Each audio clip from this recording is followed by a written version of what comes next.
Well, good morning, my YouTube friends. I'm on vacation this week at Port St. Joe, Florida. And so I'm making a video because my channel is all about having fun, using what you have and doing it yourself and growing and being fruitful. And so while I'm here at the beach, I'm going to use what I have. We've got all of this wonderful ocean water, which is full of something that we need every day and something that we use in preserving food, salt. And so we're going to get some of this ocean water and we're going to make our own sea salt. How much salt can you get out of 1 gallon of water? Well, this is something we're going to see today. It's super easy to do. It's something that anybody can do.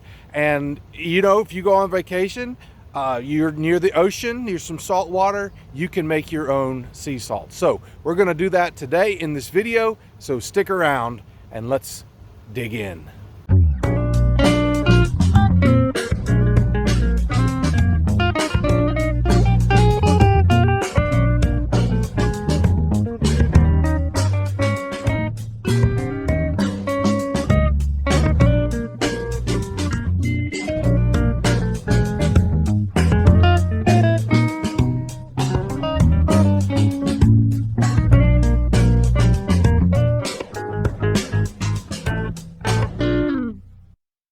So you're going to need a container to collect some salt water, and we just had this 1 gallon jug from the water that we bought in the grocery store. The water in Florida doesn't taste especially good, so we usually buy some water when we go on vacation. So you can use that or an empty Coke bottle, whatever, to collect some water from the ocean. That's all you need.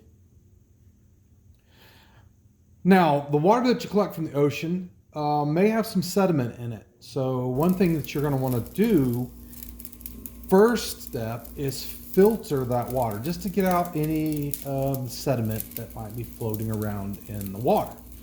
So you're going to need a filter, and here's a simple way to make a filter. Just take a paper towel and fold it like you see me doing here, and that makes a little funnel filter. And then you'll need a funnel of some sort, and since we're not in our kitchen at home, I don't have a funnel, but coffee filter makes a coffee, you know, the thing for the coffee maker makes a great little funnel.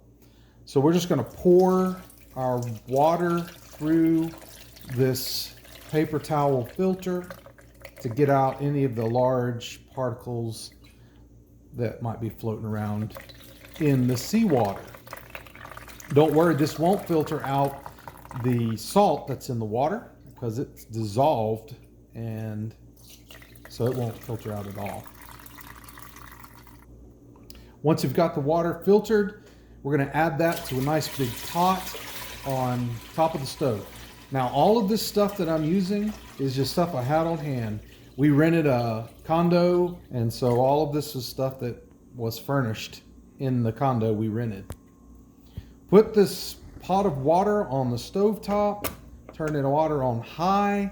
We're going to bring that to a nice boil, and we're just going to boil it until it boils all the water out and leaves only the salt that is dissolved in the water. It will precipitate out and we will have salt. So it took me about 1 hour and 10 minutes to boil this 1 gallon of water down and to get all the water out of it and be left only with the salts and whatever other minerals might be present in the seawater. Just got to be patient, stir it occasionally, and you don't have to stand over it and watch it the whole time.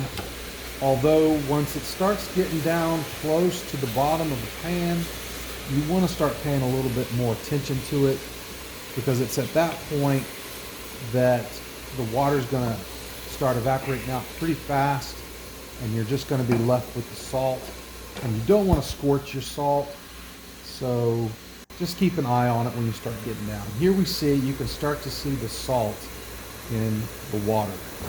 So we're getting close now.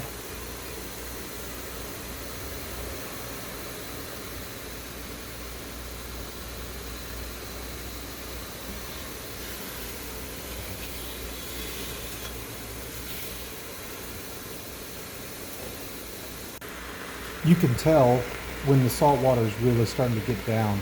It gets really bubbly, it starts to crackle, and you can start to see the solids. It kind of looks like foam, but it's actually the solids of the salt, crystals. They're starting to precipitate out of the water. You see it there?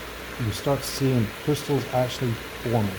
You know at this point that you're getting really close, and you want to watch your heat at this point because you want to get all of the water out. You don't want any water left in the salt, but you also don't want to scorch the salt. So you just want to kind of be careful at this point and make sure that you're cooking all of the water out, but not overdoing it.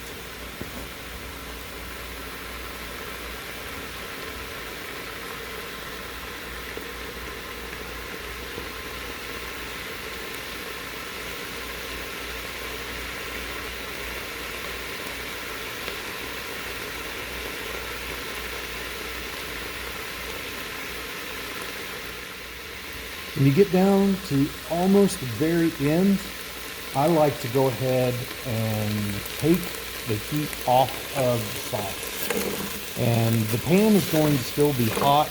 The liquid inside the pan is still going to be hot, and the salt is still going to be hot. So it's going to continue to evaporate. So you don't need the heat from the stove anymore. I just like to kind of watch. And you can actually see some of the salt starting to pop around as it's, there's just no water, hardly any water left in it at all. And I'll just actually remove it from the eye of the stove because the pan is still hot. And I'm just gonna leave that there now for several hours to let the salt completely dry out. The remaining heat in the salt is going to evaporate that water and the heat of the pan, and then just, room temperature will also help get the rest of that salt out. So that's pretty much it as far as how to evaporate the salt. Once you've done that, it's just a matter of scraping the salt out of the bottom of the pan, and we're going to weigh this and see how much salt did we yield from our ocean water.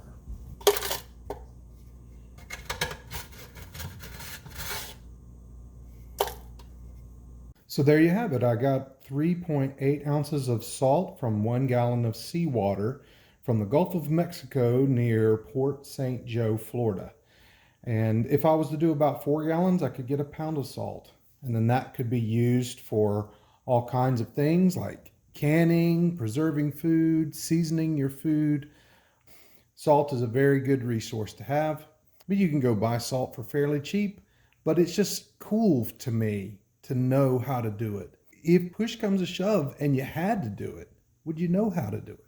And that's part of what I like to do on my channel. It's all about doing it yourself, using what you have, and having fun along the way.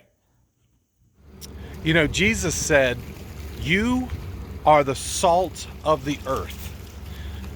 If salt loses its flavor, how can it be any good for anything? Well, salt throughout history has been such an important part of people's survival.